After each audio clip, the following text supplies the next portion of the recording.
시청자들을 충격에 빠뜨리며 엄청난 인기를 모으고 있는 드라마 더 글로리. 시청자들은 극중 가해자들의 끔찍한 학교폭력과 피해자가 품고 살아가는 학교폭력 후유증에 분노를 감추지 못하고 있습니다. 해당 드라마에서 가장 충격적이었던 고데기 학교폭력 장면이 실제로 2006년 청주의 모 여중에서 벌어진 사건과 흡사해 이슈가 되기도 했는데요.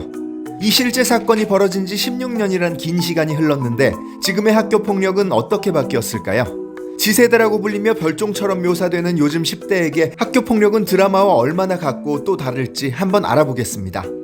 올해 교육부가 발표한 2022년 학교폭력 실태조사를 살펴보면 요즘 학생들의 학교폭력 현주소를 알 수 있습니다. 이번 교육부 조사에서 학교폭력 피해를 받았다고 응답한 비율은 1.7%로 최근 5년 내 설문조사에서 가장 높은 응답률을 기록했습니다. 이는 지난 13년도 이후 약 9년 만에 최고 수치를 갱신한 것이죠.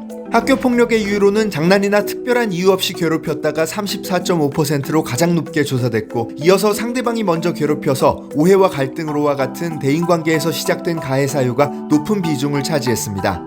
강해 보이고 싶어서, 화풀이나 스트레스 때문에 등 약자를 괴롭히는 형태의 학교폭력 비중 역시 14%로 높게 조사됐는데요. 지난 5년간 가해 사유 1위 역시 단순 장난이나 상대방의 행동이 마음에 들지 않아서였던 것을 감안하면 학교폭력을 당하는 피해자는 결국 아무 잘못 없이 학교폭력을 당하는 경우가 대부분인 것을 알 수 있었습니다.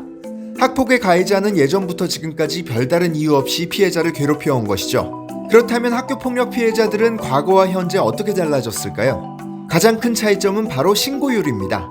학폭으로 억울한 피해 상황에 놓여도 과거의 피해자들은 침묵하는 경향이 컸습니다. 하지만 요즘은 많이 변화하고 있습니다. 지난 2018년 학교폭력 피해 미신고 비중은 19.1%로 5명 중 1명은 주변의 피해 사실을 알리지 않고 침묵했습니다. 이들은 더 괴롭힘을 당할 것 같거나 해결이 되지 않을 것 같다라는 비관적인 이유로 피해 사실을 숨기는 것을 선택했었는데요.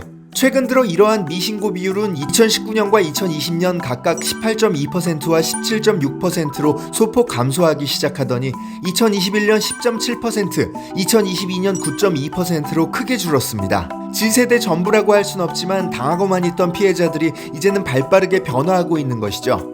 더 이상 학교폭력에 당하고만 있지는 않는 것입니다. 더욱이 요즘의 MZ세대에게 학교폭력은 범죄라는 인식이 높아져 학교를 졸업한 이후에도 처벌을 요구하는 행동이 다양하게 이루어지고 있습니다. 특히 배우나 아이돌 등 대중들에게 얼굴이 공개된 연예인들에게 학교폭력 처벌을 요구하는 목소리가 높아지고 있죠. 이제 연예인이 되고 싶다면 학폭부터 하지 말라고 이야기할 정도입니다. 이는 단순히 연예인에 국한된 것이 아닙니다. 이렇게 공인들의 학교폭력부터 공론화되다 보면 학교폭력은 범죄라는 인식과 경각심은 점점 높아질 수밖에 없겠죠. 단순 드라마로만 보기에는 너무나 현실과 닮은 드라마 더 글로리.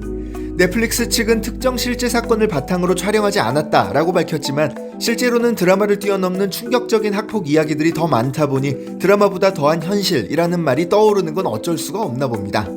구독과 좋아요를 눌러주시면 세대 간 최신 트렌드를 발빠르게 전해드리겠습니다. 감사합니다.